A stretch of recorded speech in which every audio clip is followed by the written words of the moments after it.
Dengan sanadnya Imam Abu Dawud meriwayatkan daripada Abi Hurairah, beliau berkata, Rasulullah sallallahu alaihi wasallam bersabda, bunuhlah dua binatang yang hitam di dalam sembahyang, yaitu ular dan kala jengking. Dengan sanadnya Imam Abu Dawud meriwayatkan daripada Aisyah, beliau berkata, Rasulullah sallallahu alaihi wasallam, Ahmad berkata, bersembahyang dalam keadaan pintu terkunci di hadapannya, maka aku datang dan meminta supaya dibuka pintu.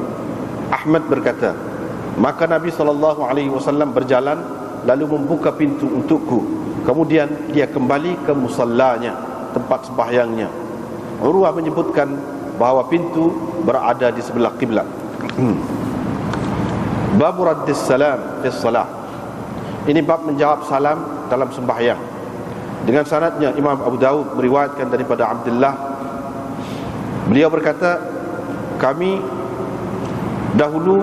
selalu memberi salam kepada Rasulullah sallallahu alaihi wasallam ketika baginda di dalam sembahyang, dan baginda menjawab salam kami. Tetapi apabila kami pulang dari sisi Najasyi, sallamna alaihi.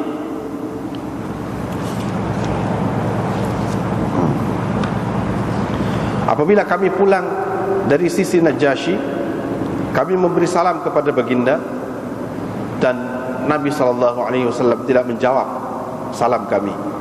Wa qala, dan baginda bersabda, inna fis salati la syughlan, sesungguhnya di dalam sembahyang itu benar-benar ada kesibukan. Ataupun sesungguhnya sembahyang, di dalam sembahyang itu ada kesibukannya yang tersendiri. Dengan sanadnya Imam Abu Dawud meriwayatkan daripada Abdullah, beliau berkata, dulu kami selalu memberi salam dalam sembahyang, dan kami menyuruh dilakukan sesuatu hajat kami.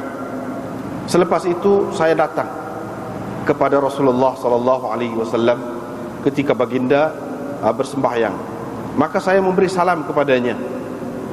Baginda tidak menjawab salam saya itu. Maka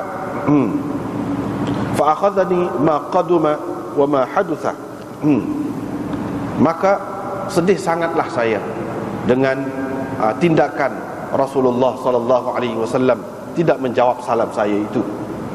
Apabila Rasulullah sallallahu alaihi wasallam menyelesaikan sembahyangnya, baginda bersabda, sesungguhnya Allah azza wa jalla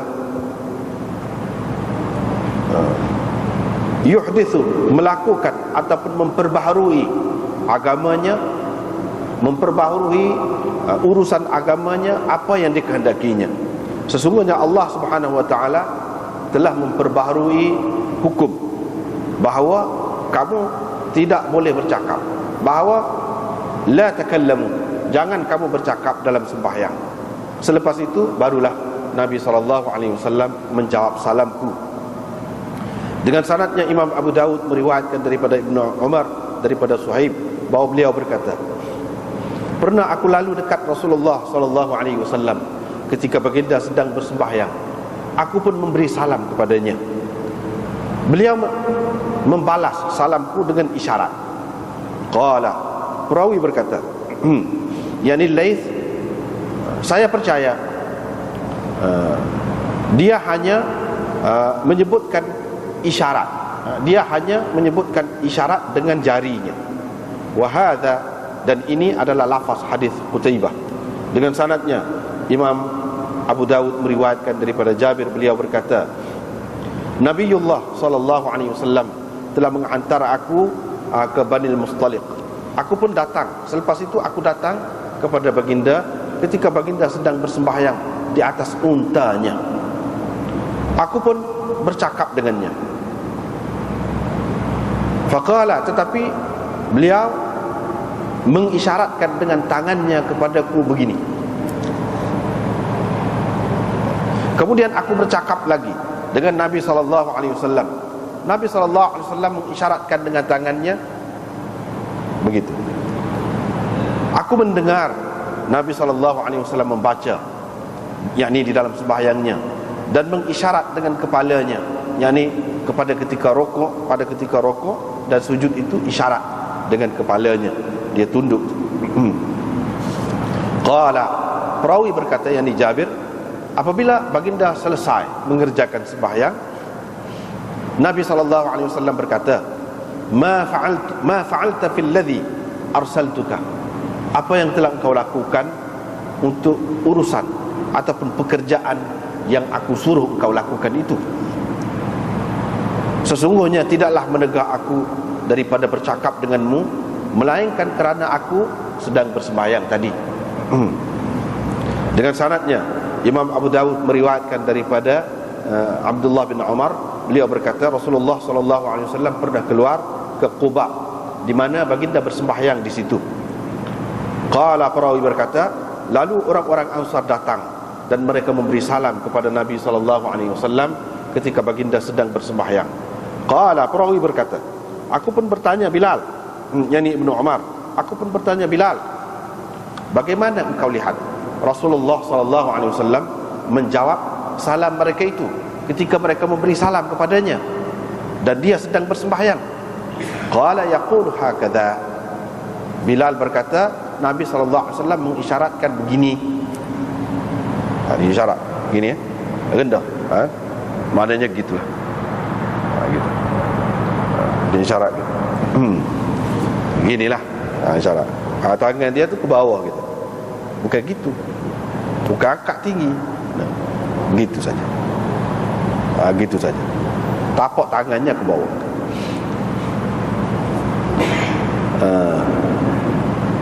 Dan dia membuka tapak tangan, bukan kepal, bukan kepal, buka. Ja'far bin Aun, perawi ini pun membuka tapak tangannya pada ketika dia mengajuk Rasulullah SAW buat, dan diadapkan bahagian tapak tangan tu ke bawah gitu. Bukan gitu, tetapi gitu, ke bawah. Wa ja'ala zahrahu ila fawq, dan belakang tapak tangan itu ke atas, maknanya jelaslah gitulah. Dengan sanadnya Imam Abu Dawud meriwayatkan daripada Abi Hurairah, daripada Nabi SAW, sabda baginda, tidak ada penipuan dalam sembahyang, atau tidak ada boleh dilakukan sebarang pengurangan di dalam sembahyang, dan tidak ada salah yang boleh dilakukan. Ahmad berkata, maksudnya menurut pendapat saya ialah engkau tidak boleh memberi salam, yakni kepada sesiapa, dan tidak juga boleh diberi salam kepadamu, yakni orang lain nak bagi salam kepadamu. Wa yugharriru ar-rajul bi salati, seseorang itu menipu dengan sembahyangnya ataupun mengurangi sembahyangnya dengan dia berhenti bersembahyang dalam keadaan dia syak ataupun tidak pasti. Dengan sanadnya Imam Abu Dawud meriwayatkan daripada Abi Hurairah, ini daripada Abi Hazim, daripada Abi Hurairah, kata Abi Urahu, qala, katanya, yakni kata Abu Muawiyah perawi ini,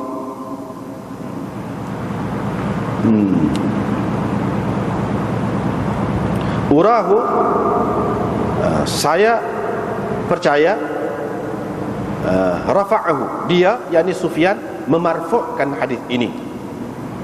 Qala, Nabi SAW bersabda, la ghirara fi taslim wala salah, jadi tidak ada perbuatan, tidak boleh sama sekali dilakukan pengurangan di dalam sembahyang itu, tidak boleh la ghirara, dilakukan pengurangan dalam sembahyang dengan memberi salam, dan tidak boleh juga dilakukan pengurangan dalam sembahyang dengan perkara lain. Qala Abu Dawud, Abu Dawud berkata, Ibnu Fudail meriwayatkan mengikut lafaz Ibnu Mahdi, dan dia tidak memarfu'kan hadis ini. Sekat itu dulu.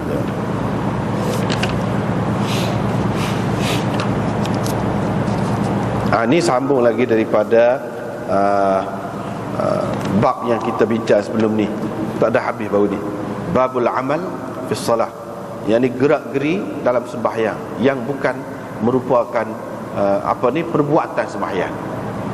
Gerak-geri bukan merupakan gerak-geri sembahyang, ataupun pergerakan dalam sembahyang. Sejauh mana boleh, sejauh mana tidak boleh, berdasarkan hadis Nabi SAW. Hadis mula-mula malam ni kita jumpa, iaitu hadis riwayat Abi Hurairah, di mana dia berkata Rasulullah SAW bersabda, kamu bunuhlah dua yang hitam di dalam sembahyang kamu.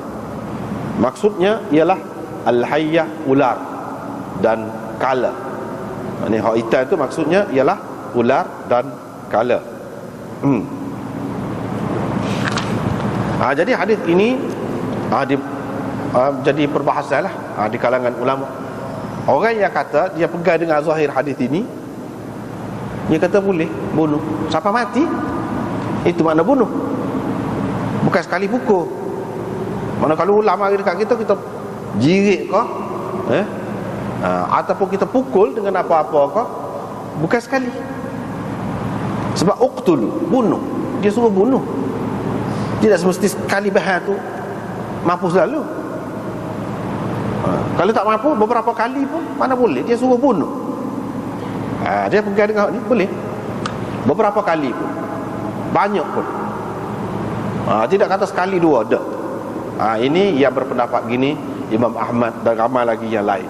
Ulama nanti kita sebut kemudian. Kita akan baca dalam syarah ni siapa yang kata begitu. Tetapi orang-orang yang mengatakan tak boleh dilakukan pergerakan yang banyak dalam sembahyang, hadis ini jadi masalah kepada mereka. Jadi masalah kepada mereka, sebab mereka kata bunuh ni maksudnya kalau perbuatan kita tu tidak sampai jadi banyak. Jadi banyak tu sebab baru ni lah kita sudah bicara dah. Banyak perbuatan dalam sembahyang ni, lagu mana banyak perbuatan dalam sembahyang tu. Orang ni kata gini, orang ni kata gini, baru ni kita sudah bicara dah. Baru ni kita sudah bicara dah. Lagu mana? Hanafi kata lagu mana? Syafi'i kata lagu mana? Sudah bicara dah. Artinya bagi mereka, rekahnya tak boleh lebih. Bagi Syafi'i tak boleh lebih daripada 3 kali pukul. Gap bahas so 2 berturut tak apa lagi, lepas tu berhenti. Lepas tu baru bahas pula lagu tu. Ataupun setengahnya kata kalau bunuh tu diyakini dengan sekali boleh mati, baru boleh. Kalau tidak tak boleh. Lepas tu nak lagu mana? Nak lok ular tu mari gitulah. Kalau berhenti lah sembahyang. Yang ni boleh putus sembahyang. Bahaslah ular dulu kalau nak bahas pun. Ataupun kalau tak siap pun lari gilai. Jadi mana tidak teruskan sembahyang. Boleh. Lagu tu cara. Tapi nak bahas, nak bergumul dengan ular tu dalam sembahyang tak boleh. Apa? Ni dua golongan lah, dua golongan. Tapi puak-puak asal lagi dia kata Nabi SAW suruh bunuh. Kamu yakin dengan sekali 2 pukul tu mati? Jadi waktu kata kalau tidak yakin, oleh kerana kita tengok hadis-hadis yang lain banyak menunjukkan tak boleh bergerak banyak, jadi kita kata tak boleh lah. Kalau boleh bunuh ni sekiranya kalau dengan sekali 2 tu mampu. Kalau tidak tak boleh. Jadi kita nak lagu mana? Berhenti mayat. Itu cara dia. Berhenti. Berhenti tak semula lah. Setelah kita bunuh ular tu, ataupun kita tidak bunuh, kalau kita pergi lari lain dengan sendirinya, kita kena semayah mula, tak jadi dah lah semayah tadi. Gitu jawapan dia. Adapun hak ni yang kata boleh, dia kata tak, duduk situ semayah tu tidak batal. Jadi hak kata pergerakan yang banyak tu tak boleh, tu pergerakan lain. Hak ni dikecualikan. Hak ni termasuk dalam pergerakan yang dikecualikan. Yang ni hadis, ini hadis maksus, ini yang maksus daripada umum.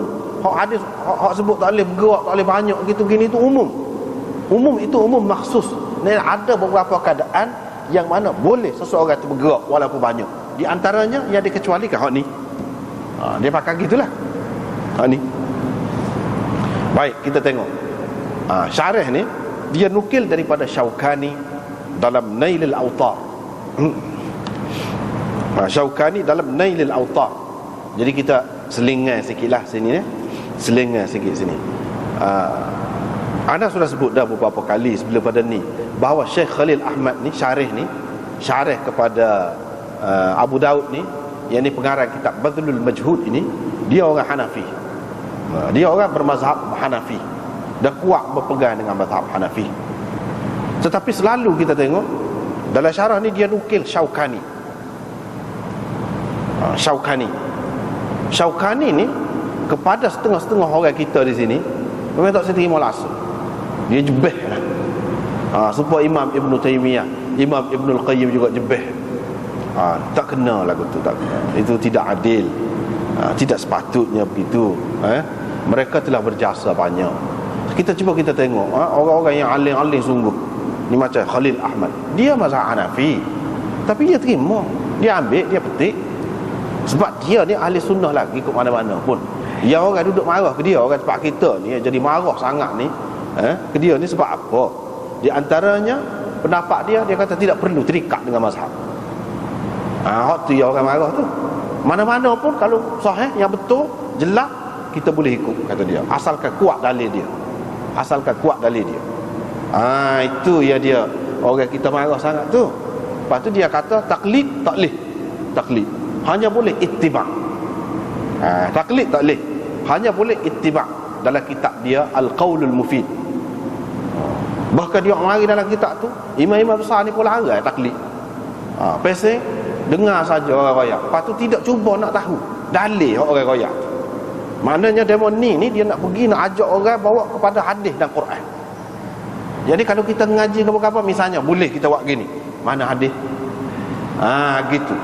Tok guru royak hadis tu tak apa dah lah. Itu orang panggil ittiba'. Hak tak sebenarnya ikut tok guru kata lagu mana-mana, tak ada dalil, tak perlu soal. Hak ni iman bila kita pegang ni ada dalil ke tak dalil, hak dia lebih kuat macam. Orang lain mari royak kuat setengah mana, kita tutup linga kita. Hak tu tak boleh, kata dia. Taklid lagu tu tak boleh. Hak naknya ittiba', kata dia. Ittiba' ni lagu mana? Mana kalau hak moleknya kita ngaji, tok guru tu kita tanya dia. Ataupun kalau tok guru kita tidak tanya pun, tok guru tu jenis royak selalu dalil dia. Ni hak kata lagu ni, mana dalil dia? Ni dalil dia. Hak senangnya ngaji hadis lah. Ngaji hadis tu ada selalulah dalil. Misalnya Imam Ahmad dia kata boleh buat, ni dalil. Orang yang kata tak boleh, ni dalil dia. Ada gitu. Itu orang panggil ittiba'. Jadi sebab tu orang marah. Padahalnya kalau kita tengok ni Khalil Ahmad, dia Hanafi, buat dia terima. Dan selalu kita baca dalam kitab dia terima. Ibn Taymiyah dia sebut Syekhul Islam, penuh-penuh mulut lah. Bukan dia seorang saja, ramai lagi ulama-ulama yang lain terima demo ni. Tapi tempat kita kadang-kadang dia jadi telajak. Kita tidak mengatakan semua pendapat Ibn Taymiyah, Ibn Al-Qayyim ataupun Syaukani ni molek lah ke. Dah serupa juga orang lain, serupa. Cuma kita kena bersikap adil. Jangan kerana perbezaan pendapat itu mana kita siapa sisih dia, siapa kata tak guna langsung, bahkan kita tuduh. Ada yang siapa kata fasik, siapa kata sesat pun ada juga. Itu telajak tu. Telajak. Kita kena tengok orang ramah, kena tengok ulama-ulama dalam dunia ni lagu mana. Jadi semacam sini dia sebut Syaukani dalam Nailul Awtar sebut hadis ini menunjukkan harus membunuh ular dan kala dalam sembahyang dengan tidak ada makruh. Itu dia. Itu pendapat dia. Kita tak terima tak apa. Tapi sebelum dia Imam Ahmad kata lagu tu dah. Lepas tu dia kata wa qad dhahaba ila dzalika jumhurul ulama. Jumhur ulama kata lagu tu. Seperti mana kata Iraqi. Dia pun ambil orang dulu juga. Dia tidak bagi pendapat dia semata-mata. Iraqi kata Tirmizi, lepas tu dia sebut Tirmizi menyebutkan daripada sekumpulan ulama makruh, dia kata larangan, yakni bunuh ular saat ni. Di antara ulama yang melarang, yang tak setuju, yang kata tak boleh tu, iaitu ataupun makruh, iaitu Ibrahim An-Nakhai. Ibnu Abi Syaibah meriwayatkan juga daripada Qatadah kata idza lam tata'arrad laka fala taqtulha. Kalau ular itu tidak mengganggu engkau, ataupun kala itu tidak mengganggu engkau, jangan bunuh. Kalau dia lalu tak secara dia. Tapi kalau nampak dia nak barulah.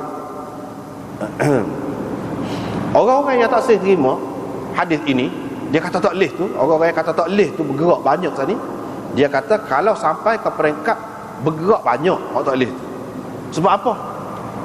Kita tengok hadis yang lain. Hadis yang lain kata inna fi salati la syughlan, dalam sembahyang itu ada kesibukan yang menegah kita daripada kita melakukan perbuatan di luar sembahyang, hak tidak sesuai dengan sembahyang, yang bukan merupakan pergerakan sembahyang. Jadi sembahyang tu dalam sembahyang tak boleh buat hak lain. Dan hadis uskunu fi salah, kamu diamlah dalam sembahyang. Mana dalam sembahyang tak boleh bergerak. Jadi mereka pegang hadis tu. Tetapi di pihak kata boleh ni, dia jawab bahawa hadis bab ini khas. Ni mengikut kaedah usulnya. Hadis hak kita duk baca ni hadis khas. Jadi tidak bercanggah dengan hak mereka sebut tu. Hak Nabi kata tu, diamlah dalam sembahyang. Dia tu dalam keadaan tidak lagu ni. Kalau ular mari nak duduk dia. Kalau kala mari nak duduk dia, biar dia sengak gitu. Gitu. Dia kata hadis tu tak ada bercanggah, umum. Ada kaedah usul kan, umum makhsus. Dikhusus dengan hadis ni. Dalam keadaan ni tak apa. Intaha mulakhasan, kata dia. Sekian kalau dia petik daripada Syaukani secara ringkasnya gitu. Dan dia juga kata dalam syarah sunnah, serupa juga dengan ular kala ni, setiap hak bahaya kepada kita lah, bukan ular kala saja. Walaupun sebut dalam hadis ni ular kala, sebab ni lah kira-kiranya hak bahaya benarnya. Gitu. Tapi tidak khusus dengan ni. Misalnya tebuan, dia sebut sini, dan lain-lain lagi. Boleh juga kita bunuh, dan jadi bergerak. Bergerak tu tengoklah khilaf lah, sebab tadi lah orang yang kata boleh bergerak banyak, dia kata boleh. Dalam Bada'i' ni kitab fiqh Hanafi, dia kata bunuh ular dan kala dalam sembahyang tidak membatalkan sembahyang. Sebab Nabi SAW bersabda, uqtulul aswadain walau kuntum fis salah. Kamu bunuh ular dan kala walaupun kamu dalam sembahyang.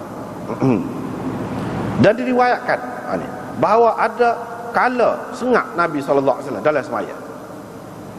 Nabi SAW pun jirik dengan kasut dia. Jirik dengan kasut dia. Dan dia kenyek lah, kenyek dengan kaki dia tu sampai mati. Apa di kala tu. Bila dia selesai sembahyang, Nabi SAW pun kata, la'anallahu al-aqrab la tubali nabiyyan wala ghairahu. Allah melaknat, kata dia kala ni, dia tak cara Nabi kau siapa, tak cara dia. Ataupun dia kata musallian aw ghair, dia tak cara orang sembahyang kau tidak sembahyang, dia tak cara. Dengan hadis ini jelaslah bahawa tidak makruh. Sebab Nabi SAW dia tak akan buat benda makruh, terutamanya dalam sembahyang. Ni orang kata boleh. Dan kerana perlu untuk menghilangkan azab ni, gangguan ini. Ini termasuk dalam darurat. Tetapi kalau dia boleh membunuh ular itu dengan sekali pukul sahaja, seperti mana yang dilakukan oleh Rasulullah terhadap kala tadi, ni mengikut dia. Orang Demono kata, dia mau tahu mana ayat sekali pukul. Ada ke dalam hadis tadi ayat sekali pukul? Dia mau cuma takyidkan mengikut sesuai dengan mazhab demo, kata dia. Tak sih, kita tak sih, kata dia. Tak jelas. Kalau tidak jelas, maknanya umum. Lepas tu dia kata, ni muka ni kitab fiqh mazhab Hanafi, dia tak boleh juga bergerak banyak. Adapun kalau perlu kepada banyak pukulan, batas sembahyang dia. Sebagaimana kalau dia bertumbuk dalam sembahyang dia. Sebab ini adalah pergerakan yang banyak, yang bukan daripada jenis pergerakan sembahyang, kata dia. Tapi dia sebut Syekhul Islam Sarakhsi, ni pengarang kitab besar dalam fiqh Hanafi, kitab besar 10 jilid kitab dia, Sarakhsi. Dia kata hak azharnya, mengikut dia pendapat hak lebih terang, kata dia tak batas sembahyang, kata dia. Sebab apa? Walaupun banyak. Dalam fiqh Hanafi itu pun dia khilaf juga, walaupun banyak. Sebab ini adalah pergerakan yang dibenarkan oleh Nabi untuk orang yang sembahyang. Jadi hak ni serupa juga dengan orang yang berjalan selepas dia berhadas, lepas tu dia pergi cebok air daripada telaga tu, kalah air, ambil telaga, lepas tu ambil air sembahyang. Seperti tu, kata dia. Baru ni kita sudah bayar dah kan, dalam mazhab Hanafi dia ada satu masalah bina ala salah. masalah sambung semaya. Maknanya kalau seseorang itu batal semaya, sebab mengikut mazhab Hanafi, kalau darah hidung pun batal dah semaya, dah batal air semaya. Bukan setakat batal semaya, batal air semaya mengikut dia. Kalau mazhab Syafi'i tak, mazhab Syafi'i batas semaya, air semaya tak batal. Air semaya tak batal ke darah hidung. Serupa juga dengan ketuk. Ketuk tu semua kata batal lah, semua kata batal. Tapi bagi dia, kalau ketuk ni, dia boleh berhenti semaya. Sekat mana semaya? Lepas 2 rakaat, rakaat yang ketiga, nak masuk rakaat yang ketiga tu, ketuk. Dia boleh berhenti semaya, pergi, tak ngadap kiblat, pergi jalan nyo. Kita misal kita kata sini, ngadap kiblat kau ni, pak ambil semaya di belakang, dia pergi. Cuma tak boleh kecek. Tu dia ada hadis dia. Dia ada hadis dia. Tak boleh kecek. Kalau kecek batal. Kalau tak kecek, pergi tu jalan tempat mana, ikutlah ke mana-mana tempat nak ambil semaya. Kalau kena kara air tu, mana cebok dengan timbuk daripada telaga, tidak buka paip. Buka paip ni lah kita kata. Maknanya cebok air dengan timbuk tu, lepas tu ambil air semaya. Ambil air semaya sudah tu, pergi sambung semula. Boleh dalam mazhab Hanafi. Ni Sarakhsi kata. Ni sebab apa kita kata boleh? Dan Nabi kata boleh, ada hadis. Ada hadis. Begitu juga baru ni Ana sudah sebut dah, qaul qadim mazhab Syafi'i boleh juga. Tapi qaul jadid tak boleh. Qaul jadid tak boleh. Ni. Ni bina ala salah ni boleh. Yang ni sambung semaya. Dia kata ni pun sepatutnya juga, dia bukan ada hadis. Dia suruh bunuh. Dia tidak ayat. Kalau bunuh tu kalau sekali pukul, barulah boleh. Kalau tidak tak boleh. Mana ada ayat lagu tu dalam hadis. Jadi kamu kata sekali atau 2 kali pukul. Nabi kata suruh bunuh. Dia tidak kata sekali atau 2 kali. Gitu.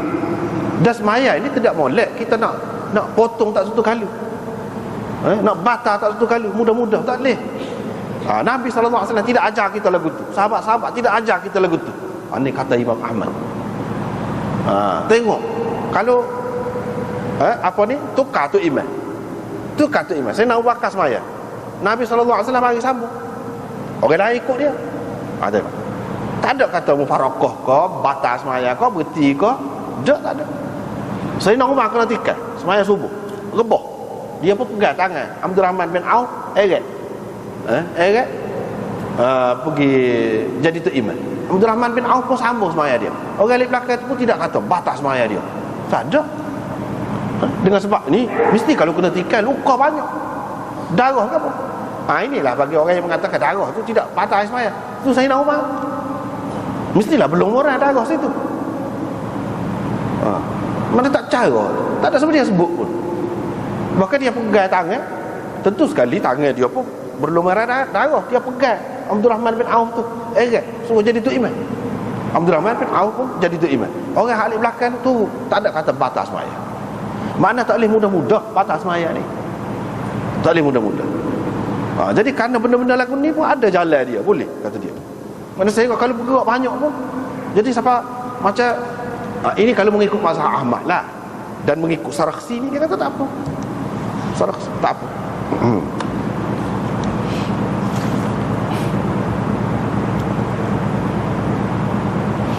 Tetapi ada pilihan lah.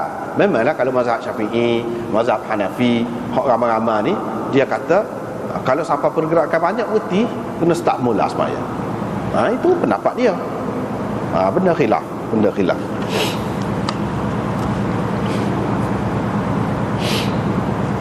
Gitu.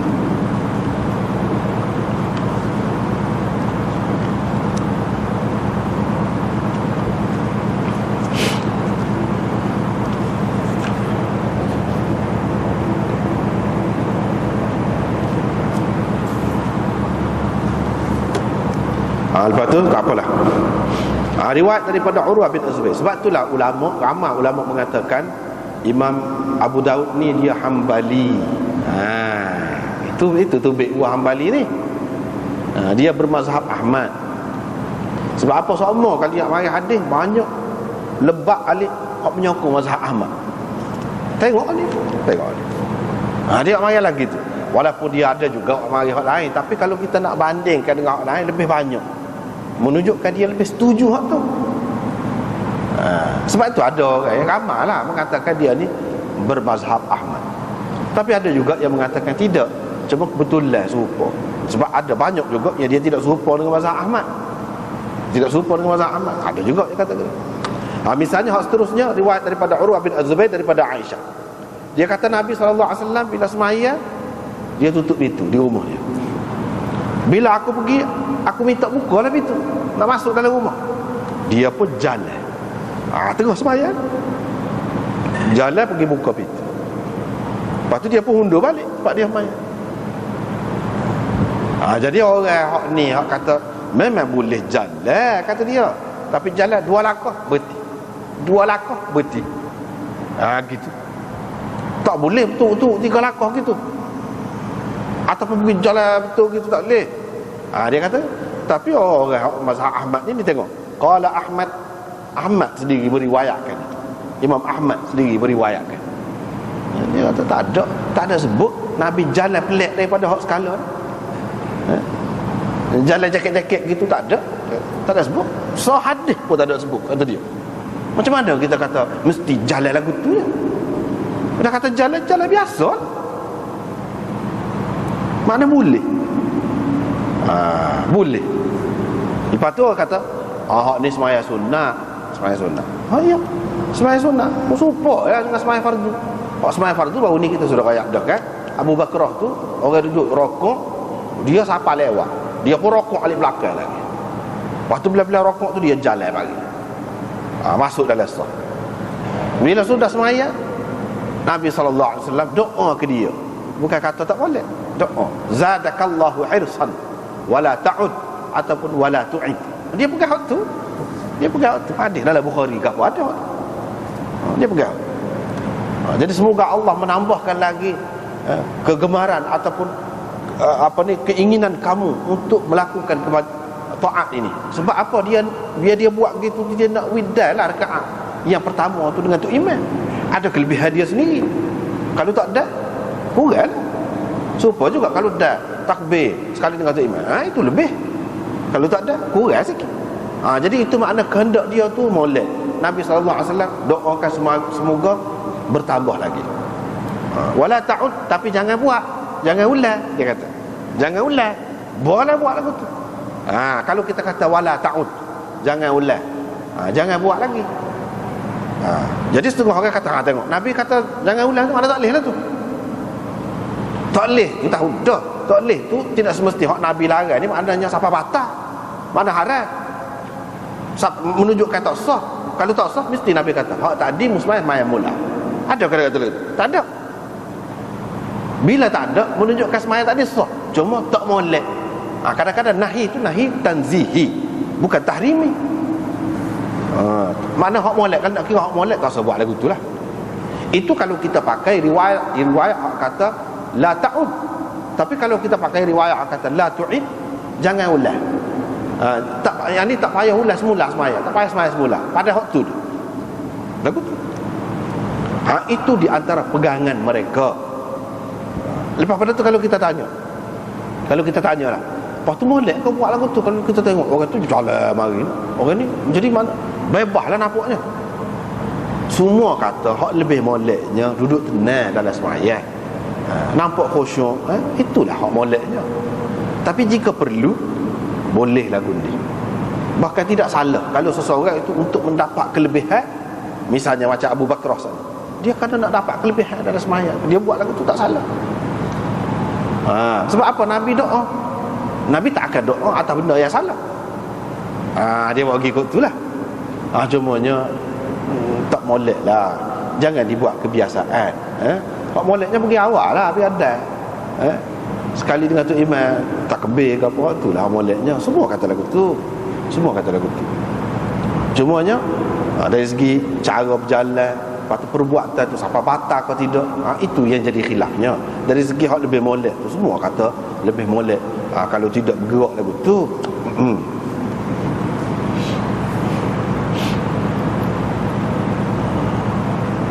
Jadi ada dalam setengah-setengah riwayat ini, dalam syarah ni pun dia sebut, Dalam setengah-setengah riwayat dia sebut Nabi SAW ke kanan. Sebelum dia pergi buka pintu tu, dia ke kanan ataupun ke kiri. Ada dengan syak perawi, ada dalam riwayat Daraqutni dan lain-lain lagi, dia sebut di sini. Boleh tengoklah mana ada syarah tu, boleh tengok.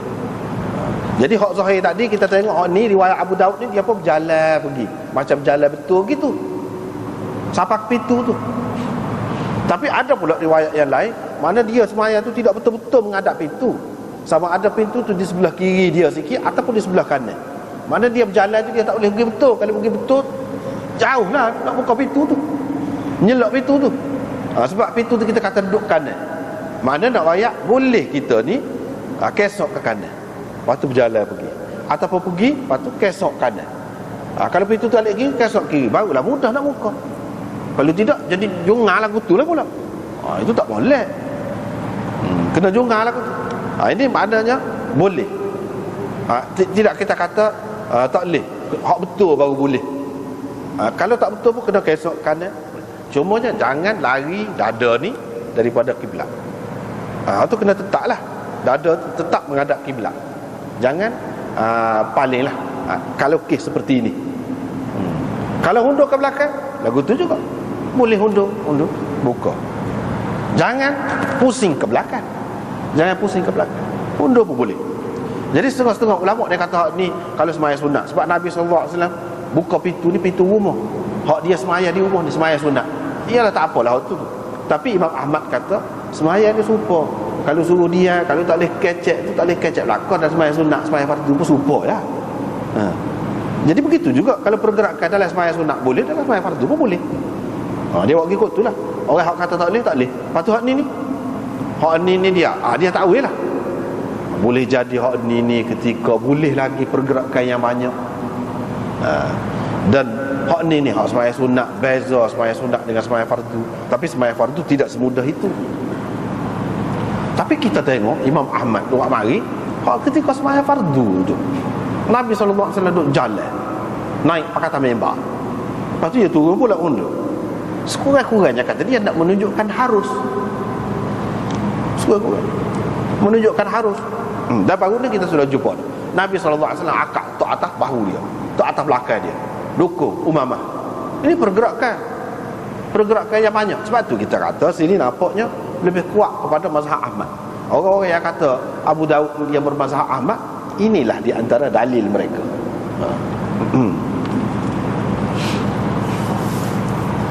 Bab raddis salam fi salah. Ini bab menjawab salam dalam sembahyang. Riwayat daripada Abdullah bin Mas'ud kata dia dulu kami selalu beri salam kepada Nabi SAW tengah sembahyang, dia jawablah Assalamualaikum. Nabi jawab Waalaikumsalam. Tengah duduk sembahyang. Suatu ketika dulu bila kami balik daripada sisi Najasyi, ini sebab Abdullah bin Mas'ud ini di antara sahabat yang berhijrah ke Habsyah. Bila balik daripada Najasyi, daripada Habsyah tu kami beri salam ke dia, dia tak jawab. Lepas pada tu dia kata dalam sembahyang ni ada kesibukan yang menghalang kita daripada jawab salam, daripada kecek ke apa. Dia sembahyang kita ni dia ada dua tiga peringkat. Dalam Abu Daud yang akan datang kita akan jemput. Kau jumpa dah dulu ada. Maknanya mula-mula pergerakan yang banyak pun tak apa, tanya khabar, bukan setakat beri salam saja. Tanya khabar, lagu mana anak mana? Anak lagu mana? Boleh. Lagu tu. Lepas tu lagu mana? Boleh kecek lagi sikit. Tidak banyaklah sekadar tu. Apa khabar? Boleh. Bukan sekadar beri salam. Lepas pada tu tak boleh. Beri salam boleh lagi. Jawab salam boleh lagi. Lepas pada tu tak boleh berlaku. Tak boleh berlaku. Semua sepakat mengatakan tak boleh. Tak boleh. Cumanya ada khilaf lagi. Boleh ke kita beri salam kepada orang duduk sembahyang tu? Dari segi orang hak duduk sembahyang tu tak boleh jawab, semua sepakat tu, semua kata lagu tu belaka. Tak ada kata learn ni lah. Mana dulu tak sekira lah dulu tu. Zaman Nabi dulu. Ada ketikanya boleh jawab salam, Nabi sendiri pun jawab salam. Tapi hak selepas tu dia tidak jawab. Daripada sini nak ulama faham bahawa hak boleh kecek, boleh jawab salam, boleh gitu-gini sudah mansukh. Hak kemudiannya tak boleh. Siapa kalau dia semua kata tak boleh jawab. Mazhab mana kata tak boleh. Tapi dari segi bui salam tu Ada yang mengatakan tak boleh lah, tak boleh beri salam. Kalau beri salam pun dia tak boleh jawab. Beri salam kat dia, mengganggu dia saja. Tapi ada kata boleh. Dari segi boleh tu boleh. Cuma kita jangan mengharapkan dia jawab. Dia tak boleh jawab. Lepas pada tu baru dia jawab. Lepas pada sembahyang. Kita akan tengok akan datang. Jadi hak sini Ibnu Mas'ud ni dia 2 kali berhijrah ke Habsyah. Kali yang pertama mula-mula pergi dah.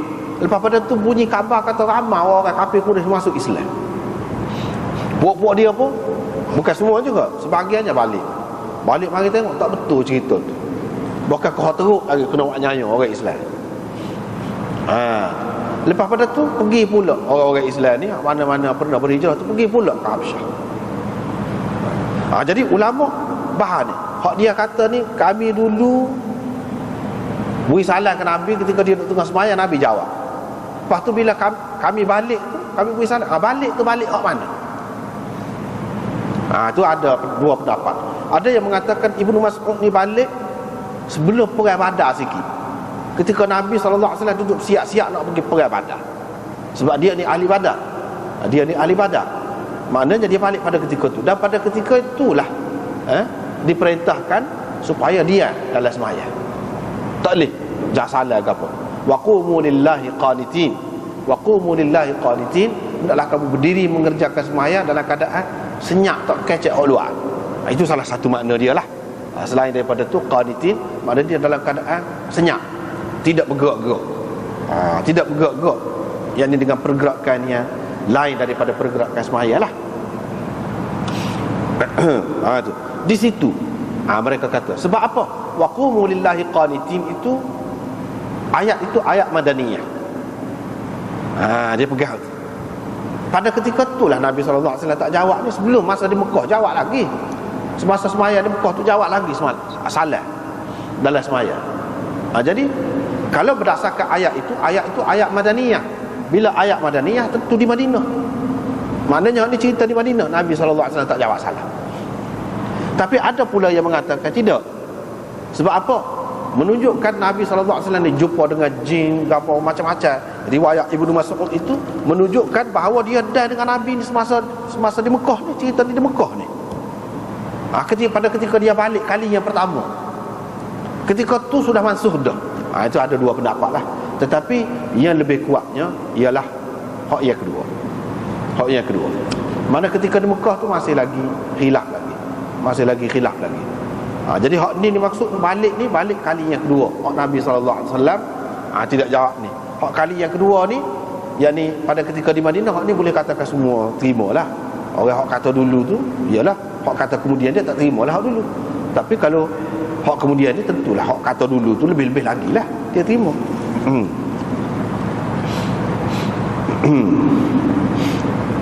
Jadi gitu. Lepas tu dalam syarah dia sebut tidak ada khilaf di antara ahli ilmu.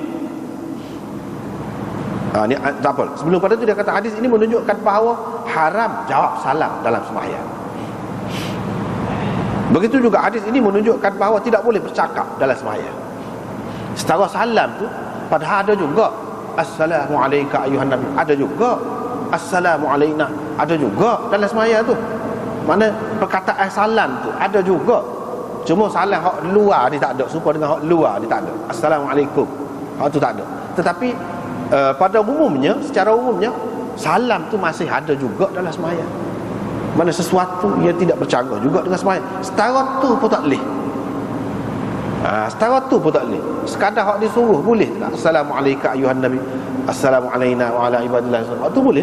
Tapi kalau assalamualaikum supaya hak luar ni kata ni ucapan salam, itu tak boleh. Setara tu pun tak boleh. Apatah lagi kecek orang lain. Tu dari situ dia pegang. Lepas tu dia kata tidak ada khilaf di antara ahli ilmu tentang orang yang kecek dalam sembahyang dengan sengaja, dengan tahu, tak boleh kecek dalam sembahyang ni, batal sembahyang dia, fasadat salat, batal sembahyang dia. Ibnul Munzir menyebutkan, dia kata ijma' ahli ilmu bahawa orang yang bercakap dalam sembahyang dia dengan sengaja dan dengan tidak maksud untuk mengislahkan sembahyangnya, semaya dia batal. Islah ni lagu mana? Sebab Zuliyadain itulah cerita Zuliyadain. Jadi dia nak berjelas lah semaya ni lagu mana. Adakah sudah dikosarkan ataupun kamu terlupa. Tu dia kecek. Dia kecek tu bukan kecek tu tak batal semaya lagu tu. Sebab apa? Dengan maksud islah semaya. Walaupun sudah beri salam dah, lepas tu kecek dah, kecek banyak. Tapi ada juga yang kata kecek sebanyak sebanyak tu lah Nabi tanya balik, lepas tu dia jawab balik sebanyak tu. Kalau lebih pada tu tak boleh. Tapi setengah kata tidak, lebih lagi pun kalau berkait dengan semaya ni lah, kait dengan semaya. Semaya hak berkenaan yang dibuat tu tadi, ada kesalahan kalau misalnya orang di belakang dia tunggu tak apa, itu ada khilaf lagi. Tapi kalau mazhab Abu Hanifah dalam bab kecek dalam semaya ni ketat dia, ketat tadi. Kalau sudah di luar semaya pun kata dia kecek macam Zuliyadain itu khusus zaman Nabi tu selesai dah tu kata dia. Untuk kita lah ni tak boleh. Untuk islah semaya pun tak boleh. Hanya sekadar kalau dalam semaya Nabi SAW ajar dah. Subhanallah. Kalau silap sekadar tu. Kalau nak kecek dengan percakapan biasa ni, kecek Melayu kau kecek Arab kau kecek tak boleh. Tak boleh. Sama ada dengan keliru kau semaya tu berhenti dulu kau. Kabar kau selesai dah, lepas tu ada orang tunggu. Kalau kecek tak boleh. Batal selalu semaya. Itu dalam mazhab Hanafi agak ketat, mana tak boleh kecek dalam semaya. Tetapi mereka ikhtilaf, beza pendapat tentang orang yang tak sedar, terlupa ataupun jahil, dia tak tahu patah semaya dia dengan sebab kecek. Kalau dia kecek lagu mana? Itu khilaf. Tirmizi ada menyebutkan pendapat kebanyakan ahli ilmu bahawa mereka menyamakan antara orang yang terlupa, orang sengaja, orang jahil serupa, tak boleh berlaku, batal semuanya. Itu hak aksar kebanyakan ulama. Lepas tu dia sebut ini pendapat Thawri, Ibnul Mubarak, dan ini juga pendapat Nakhai, Hamad bin Abi Sulaiman, Abu Hanifah. Itu pendapat kata terlupa ke, jahil ke, apa ke tak boleh berlaku, batal semuanya. Ibnul Munzir lepas tu dia kata, Imam Tirmizi sebut satu kumpulan ulama berpendapat ada beza di antara percakapan orang yang terlupa, orang yang jahil dengan orang yang bercakap dengan sengaja. Yang ni hak bercakap dengan sengaja, dengan sedar tahu tak boleh kecek, hak tu batal semaya. Yang ni dengan maksud untuk islah semaya lah, bukan kecek cara hak luar ni, tak. Dengan maksud untuk nak baiki, nak betul semaya ni. Dia kata tak apa. Kalau orang sengaja tak boleh. Tapi kalau dia terlupa, dia tidak sedar, dia tidak faham, ataupun dia jahil, tak apa, dia pegang dengan Zuliyadain itu. Sebab Nabi terlupa tu, dia berhenti semaya, dia kamat 4 rakaat, dia semaya 2 rakaat. Lalu ada percakapan tadi, itu kerana terlupa. Dia terlupa, ya dia ni dalam semaya, dia kira dia sudah habis dah, selesai semaya. Bila dia pasti pula, tak apalah, itu untuk islah semaya. Dan Zuliyadain sahabat dia tidak tahu. Jadi kecek tu tak apa kalau dalam keadaan tu, dalam keadaan untuk islah semaya. Misalnya kita kata kita di rumah, misalnya di rumah semaya, waktu tak betul tu iman, kita nak kecek Arab lagu mana kita tak erti. Tadi tu rasa lagi tu kita kata kita kata begitu kecek ke Melayu, boleh ke tidak? Kalau mengikut demon ni boleh. Khilaf lah, khilaf tu tahu dah. Saat ni lah Abu Hanifah gapo ni tadi tak boleh. Tapi sekumpulan ulama kata Tirmizi mengatakan boleh dengan maksud islah semaya. Kalau kerana terlupa. Dan untuk baiki hak tu lah. Ataupun jahil. Ibnul Munzir menukilkan hak ni, hak berpendapat gini, hak kata boleh ni. Ibnu Mas'ud, Ibnu Abbas, Ibnu Zubair, di kalangan tabi'in Urwah, Atha, Hasan Basri, Amr bin Dinar. Dan ini juga kata dia pendapat Malik, Syafi'i, Ahmad, Abu Thawr dan Ibnul Munzir. Dia sendiri pendapat lagu tu boleh. Kalau lagu saat ni. Tapi kalau tengah-tengah duduk semaya tu, tengah duduk semaya bukan tu imam berhenti beri salat dah, itu tak boleh. Kalau tengah-tengah duduk semaya, kita tak boleh kata. Kalau kita kecek walaupun untuk tegur, tak boleh, batal semaya. Batal semaya, tak boleh. Hanya kena kata subhanallah. Gitu. Orang perempuan pun tak boleh kecek. Kalau mengikut mazhab Syafi'i dan kebanyakannya, dia kata tak boleh kecek, kena tepuk tangan gini. Bukan tepuk lagu ni, tepuk gini.